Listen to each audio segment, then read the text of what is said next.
Hello, Ken. How are you this fine evening? Daniel, better for having seen you, sir. How are you tonight? I'm excellent. And it's a little confusing that it's evening, but we're pretty much in the longest days of the year right now. So you might see some light outside through the windows, but it is actually evening when we're recording. And it's more evening where I am on the East Coast than it is where Ken is in Never Never Land. But in any It's true. case, Ken, we are talking about being a follower. What is this all about? What a fine question, Dan. One that I would pose myself. And I was thinking about this during the week. Like, what is it that we follow in life? Do we follow our passion? That's a big one. Follow your passion. Find that thing that you're passionate about and go after that and pursue it no matter what. Other people talk about ambition. Follow that thing that just motivates you from a point of being ambitious. Like, what's the thing that lights you up and gives you energy around that? And other people, and I put myself in this camp, talk mainly about find your super strength. What's that one thing that you do exceedingly well? In fact, that you do better than anyone else. Hone that and then deliver that every single time and deliver it with excellence. And that's the way to distinguish yourself. So tonight, I just wanted to open up about like, what is the thing that drives us? What compels us? What's the thing that we follow, like you opened with? Do we follow our passion? Do we follow ambition? Do we follow the money? Do we follow our super strength? Do we look for that thing that we already have? And in a way, it kind of gets away from the language of following. And I kind of like that if we're looking inside, then we've already got it. We don't need to follow anything. And in fact, we don't even really need to be compelled by anything. We have got something, each of us inside us, that we can deliver better than anyone else. And oftentimes we just don't take the time to discover what that is. What is the thing that we do better? And how can we continue to improve it and deliver it for people so that when they think of that thing, that skill, that product, that service, whatever it is, they just think of us. The power of Christ compels you. That's what I think of when you say the word compel. So I think we should follow a shining star, just like those wise men did back in the day when Jesus was born. They looked up in the sky, they saw the star, and they followed it. What did they find? They found Jesus. But this is not a religious podcast. So we're going to get off of that tangent for a second and talk about what we are following. And the first thought that comes to mind related to following anything is, of course, follow your passion. And there's a great book that says, So Good They Can't Ignore You. That's the title. And the short summary, you should read it if you're interested, but the short summary would be that the passion principle is not accurate. That if you look at some of the most successful people in history, and you would think the reason they're so good at their craft, their profession, is because they were so passionate about it. They never worked a day in their life. But in reality, they worked many, many days of their life. Probably the large majority of their time they were working and not necessarily doing something they were, quote, passionate about. But they became so good at it that it was almost like they could not be ignored. So the title, So Good They Can't Ignore You, kind of reverse engineered that the people who appear to be following their passion, in fact, may have started without any real excitement, passion, desire to really do that thing, but they maybe found that they were good at it. And because they were good at it, they spent more time on it. People paid them. There was value in what they were doing. So therefore, in the end, they did it more and they got better at it. And they became so good that they became in demand and people wanted to use whatever service or product that they had.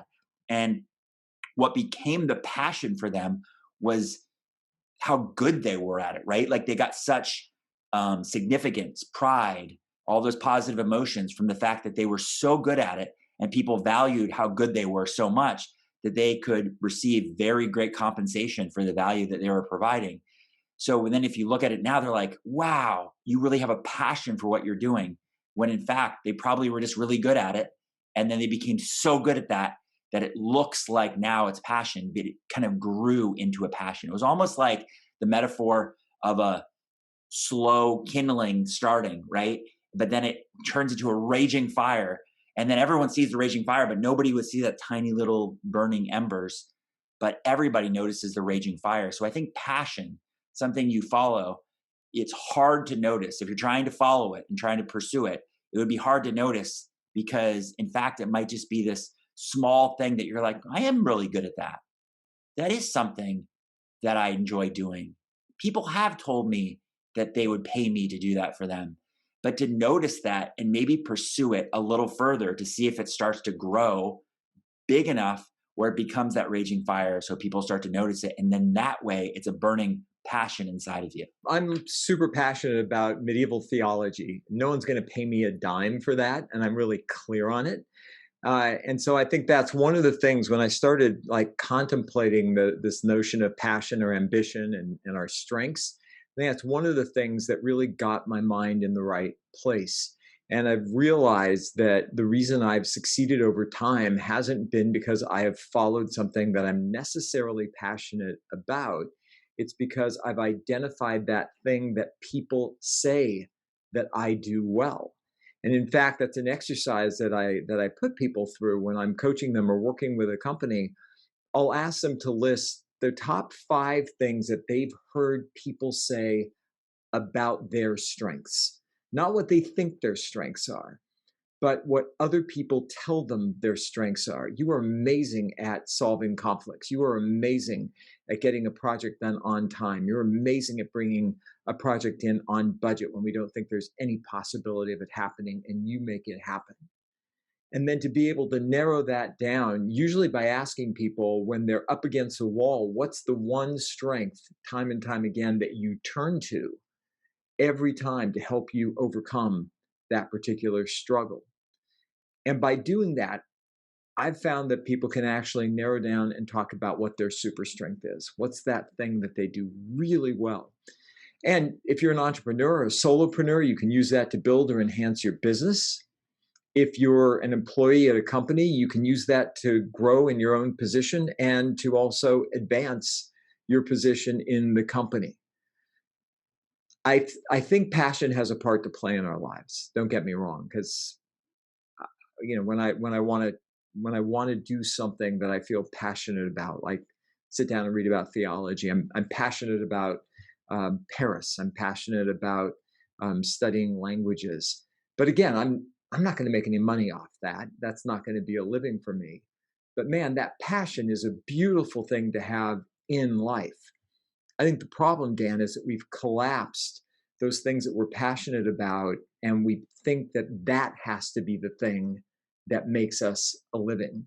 When in fact, like you were saying, it's that thing that you're just really good at. Do that, make a great living. And then you have this opportunity to be super passionate about something else and not have all the pressure of it has to make money. It can literally just be a passion project for you to enjoy.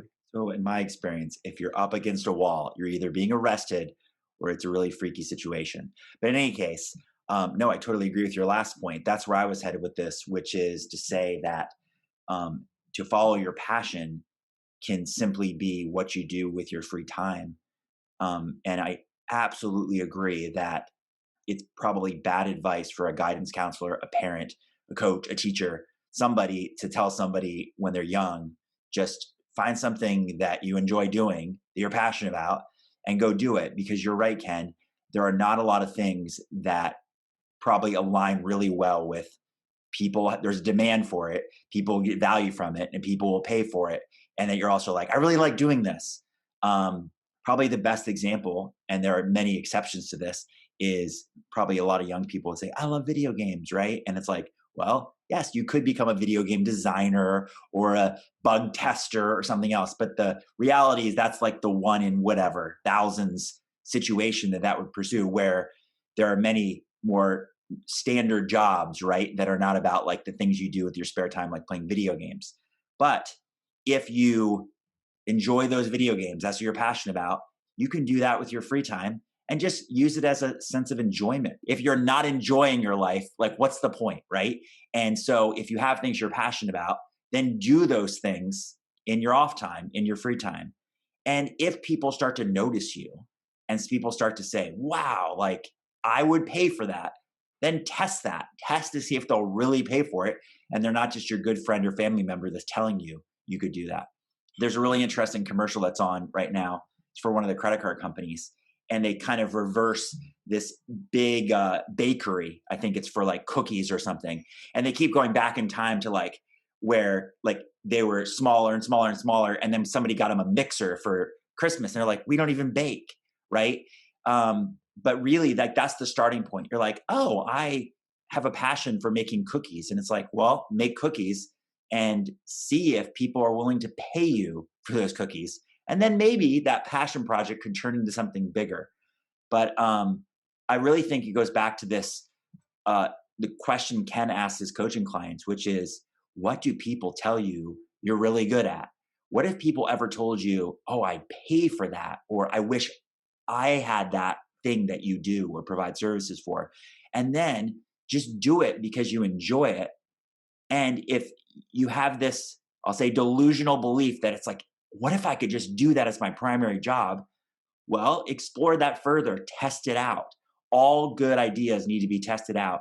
And the real test is not someone's opinion, it's the market's reaction. So go to the market as simple and as small and as inexpensively as you can and test out whether your passion could make you any money at all. And if it can make you any money, see if it can make you more. And eventually that thing you do at night and on the side and the weekends may turn into your primary source of income. But notice it when it's small and test it out. So a friend of mine years ago was in school for engineering, something he just had a great aptitude for. He wasn't necessarily passionate about it, but he knew he could make a great living, and he didn't by any means dislike it. What he loved, what he was passionate about, was video games. And he was passionate about one in particular, and I'm utterly ignorant, but apparently the kids can play video games with each other across the world and see their scores and compete. He became literally the world champion of this one game. Well, video game designer contacts him and offers him a job. And he says yes, leaves his engineering work behind, and is now many years later successfully making money playing games, testing them out, designing them, engineering them, having a blast, right? It's his passion. But Dan, like you said, the chance of that happening for the average video game aficionado is pretty nil. And so, he had no intention of it becoming a career. He did it in his spare time after homework to relax. That was like his fun. And it was out of that something finally arose. So it was an easy way of just allowing his passion to kind of take him where it would. But he had no illusions about it going in. That's why he had chosen something that he knew he could do and do well and make a great living at. And he was following that strength that he had. And I like what you said too about, you can test this stuff out.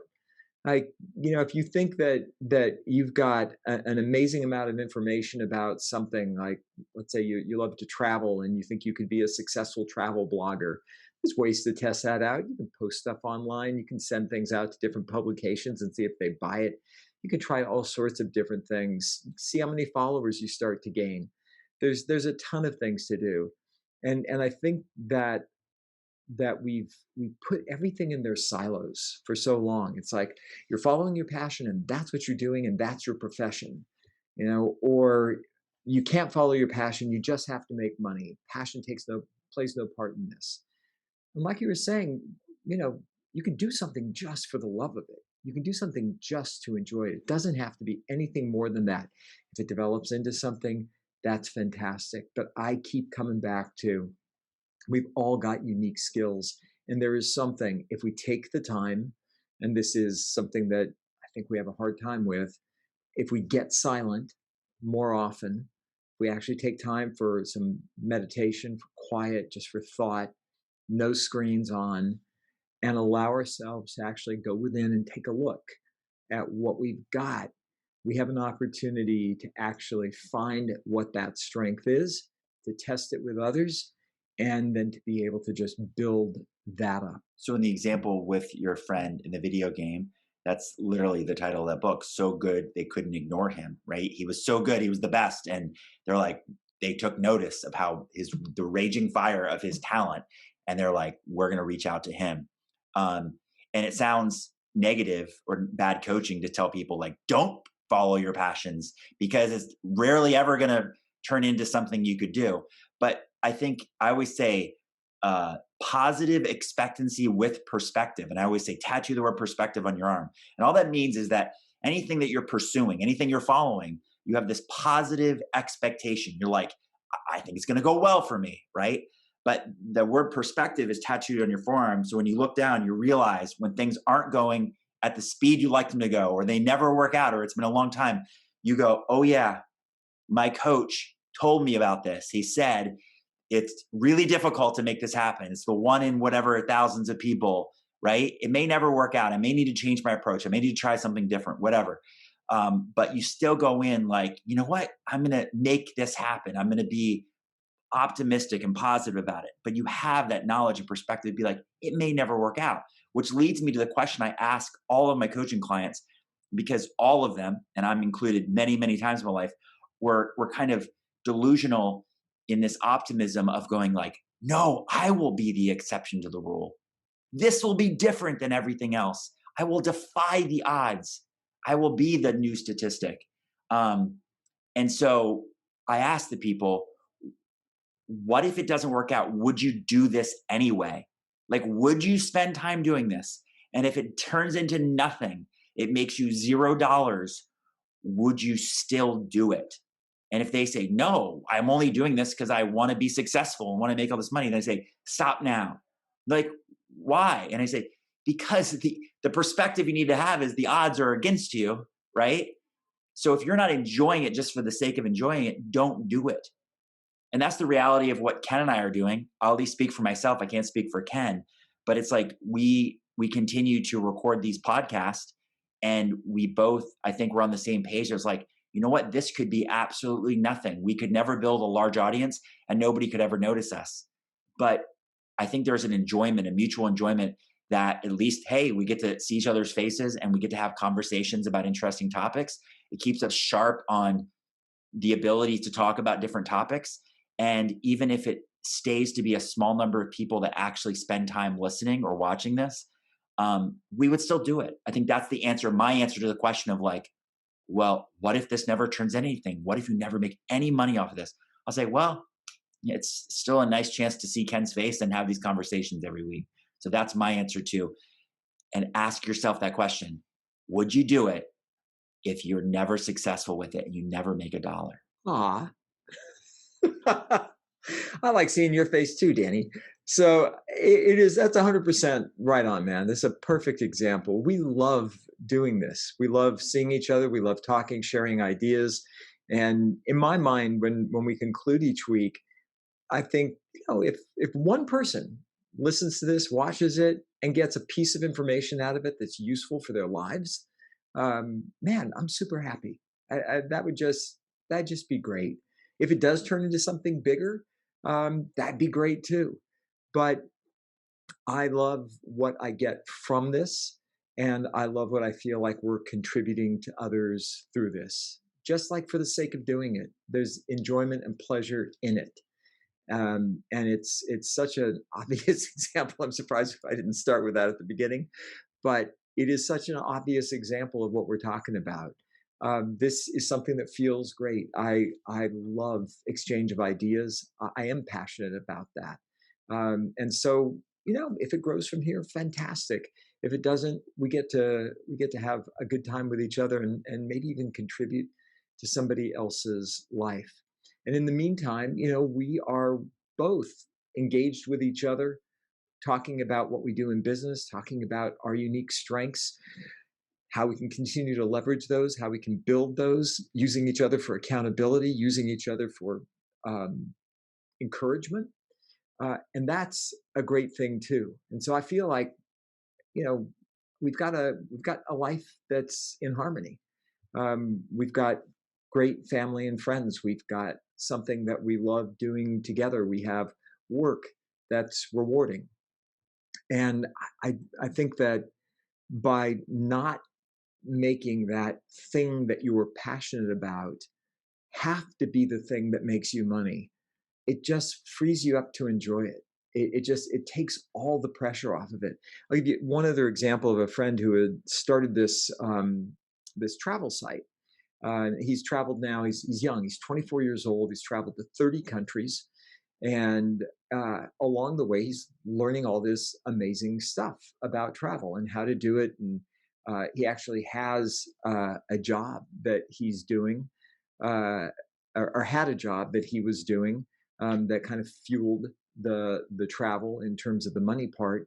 And then thought, you know what, I'm going with my passion, and he let go of the job and decided to put himself 100% into this particular travel venture, like building up an audience and getting people to subscribe to membership. And but man, the pressure for him to make that passion project be the thing was crushing him, and it was taking the fun and the joy out of travel. He'd get up every day and just stay in his room and like work on this project because he had to make it be successful because he needed to generate money.